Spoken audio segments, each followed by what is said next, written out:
जनता inter college Ramganj Amethi की तरफ से ऑनलाइन क्लासेस प्रारंभ की जा रही हैं।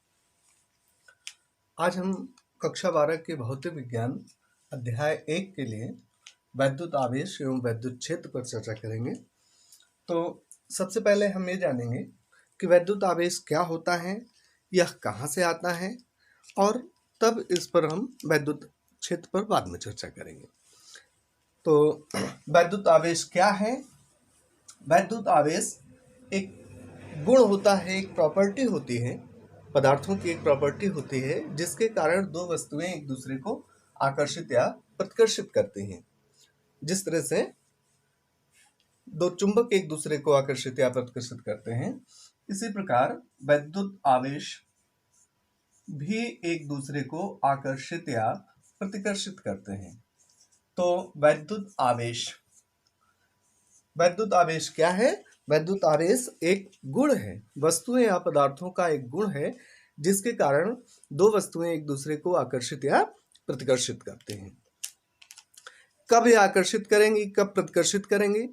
जब दोनों आवेश एक समान होंगे तब यह प्रतिकर्षण का बल होगा, और विपरीत प्रकार के आवेशों के बीच या आवेशित वस्तुओं के बीच प्रतिकर्षण का बल होगा। वैद्युत आवेश आता कहाँ से है? वैद्युत आवेश ना तो उत्पन्न किया जा सकता है, ना ही नष्ट किया जा सकता है। ये भी नियम है कि आवेश को उत्पन्न किया नहीं जा सकता। तो यह प्रकट कैसे होता है, तब कैसे आवेशित होती हैं वस्तुएं? कोई भी वस्तु परमाणुओं से मिलकर बनी है, अणुओं से मिलकर बनी है, अणु परमाणुओं से मिलकर बने हैं, और परमाणु उदासीन होते हैं। लेकिन जब एक वस्तु से कुछ इलेक्ट्रॉन दूसरी वस्तु पर चले जाते हैं, इलेक्ट्रॉन आवेशित कण है और यह गतिशील होता है। यह एक स्थान से एक वस्तु से दूसरी वस्तु पर जा सकता है। जैसे बहुत विधाएं हैं इनको ट्रांसफर करने की, लेकिन सबसे सामान्य व्यवहार में प्रारंभ में जैसे जब वैद्युत आवेश का आभास हुआ, तो इस दशा में वस्तुओं के रगड़ने से, जैसे रेशम का कपड़ा, रेशम के कपड़े को कांच की छड़ के साथ रगड़ा जाए तो रेशम का कपड़ा और कांच की छड़, रेशम का कपड़ा और कांच की छड़, इनको आपस में रगड़ा जाए तो कांच की छड़ धनावेशित और रेशम का कपड़ा ये ऋण आवेशित हो जाती है। इस तरह से यहाँ एक दूसरा जोड़ा इसके साथ मिले रहे हैं, कांच की छड़, जो कि धन आवेशित हो जाती है। इस तरह से ये हुआ क्यों? जब रेशम के कपड़े को कांच की छड़ के साथ रगड़ा गया तो कांच की छड़ से कुछ इलेक्ट्रॉन रेशम के कपड़े पर चले गए। इस प्रकार से इलेक्ट्रॉन ऋण आवेशित कण है और वो जहां जाता है अपना आवेश लेकर जाता है। तो कांच की छड़ से इलेक्ट्रॉन गए रेशम के कपड़े पर। इस प्रकार पहले वह उदासीन था, लेकिन यहाँ से एक्स्ट्रा इलेक्ट्रॉन गए और अपना ऋणावेश लेकर गए। इस प्रकार रेशम का कपड़ा ऋणावेशित हो गया। और जहाँ कांच की छड़ से इलेक्ट्रॉन गए तो पहले यह भी उदासीन था, जितना इलेक्ट्रॉन थे उतने प्रोटॉन थे। इस प्रकार प्रोटॉन पर धनावेश और इलेक्ट्रॉन पर ऋणावेश बराबर मात्रा में होते हैं। लेकिन जब इलेक्ट्रॉन चले गए तब प्रोटॉन का धनावेश, इसके परमाणुओं के प्रोटॉन का धनावेश प्रभावी हो गया और यह धनावेशित हुआ, बाहर से नहीं आता है। दूसरा एक पेयर लेते हैं, एक जोड़ा लेते हैं, वो है बिल्ली की खाल। बिल्ली की खाल को एबोनाइट की छड़ के साथ रगड़ा गया। बिल्ली की खाल और एबोनाइट की छड़, एबोनाइट की छड़। ऐसे बचपन में हम लोग, बच्चे लोग कुछ पेन रगड़ा करते थे, और कभी कभी कंघी करते समय हमारे बाल के साथ रगड़ने पर ऐसा आभास होता है कि कंघी में कुछ बाल फंसे हुए हैं। लेकिन माथे के पास, यहाँ मस्तक के पास कंघी आती है तो ऐसा लगता है कि उसमें बाल फंसा है, और हम कंघी में देखते हैं, खींचते हैं तो बाल नहीं रहता है। वो होता है वैद्युत आवेश का प्रभाव। रगड़ने के उपरांत वह आवेशित हो जाती है। इसी प्रकार बिल्ली की खाल और एबोनाइट की छड़, बिल्ली की खाल पर एबोनाइट की छड़ रगड़ी जाती है तो बिल्ली की खाल धन आवेशित होती है। हो जाती हैं और एबोनाइट की क्षण ऋण आवेशित हो जाती हैं। तो धन आवेशित होने का मतलब है कि यहां से इलेक्ट्रॉन आया है एबोनाइट की क्षण पर।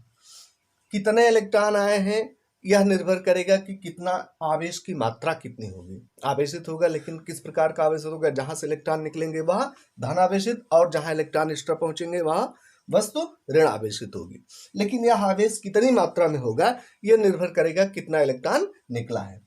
यदि n इलेक्ट्रॉन ट्रांसफर हुए हैं, बिल्ली की खाल से एबोनाइट की क्षण पर n इलेक्ट्रॉन ट्रांसफर हुए हैं, स्थानांतरित हुए हैं, तो उत्पन्न आवेश Q इक्वल टू NE, ये इतना ही धन आवेश होगा और इतना ही ऋण आवेश होगा। ये बुक में फार्मूला कम मिलता है, ढूंढने में मिलेगा, हो सकता है किसी बुक में ना हो, या तो उसमें परेशान होने की जरूरत नहीं है।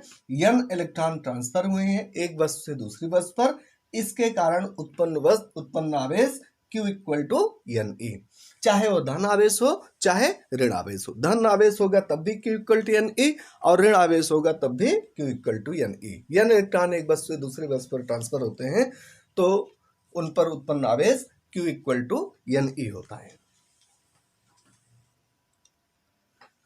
अब आगे समझते हैं कूलाम का नियम। पहले अभी तक हम लोग जाने कि आवेश क्या है। आवेश वह एक गुण होता है जिसके कारण दो वस्तुओं के बीच में आकर्षण या प्रतिकर्षण का बल लगता है। समान आवेश धन आवेश को दूर भगाता है, प्रतिकर्षित करता है। ऋण आवेश को प्रतिकर्षित करेगा, दूर भगाएगा। और विपरीत आवेश एक दूसरे को आकर्षित करते हैं। धन आवेश ऋण आवेश को आकर्षित करेगा। इस प्रकार से धन आवेशित वस्तु और ऋण आवेशित वस्तुओं के बीच में आकर्षण बल लगेगा। विपरीत आवेशित वस्तुओं के बीच में आकर्षण का बल होगा, नजदीक आने का प्रयास करेंगे।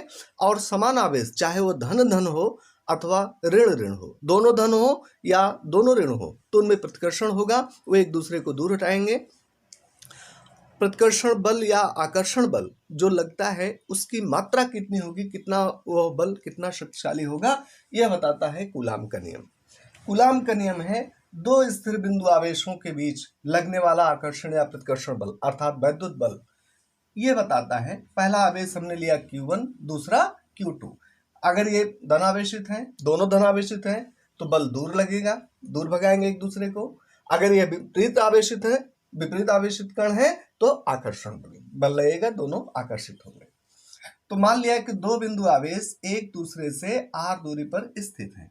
ऐसे ये दो बिंदु आवेश हैं जो r दूरी पर स्थित हैं। कूलाम के नियम के अनुसार हमें देखना है कि इस पे कितना बल लगेगा।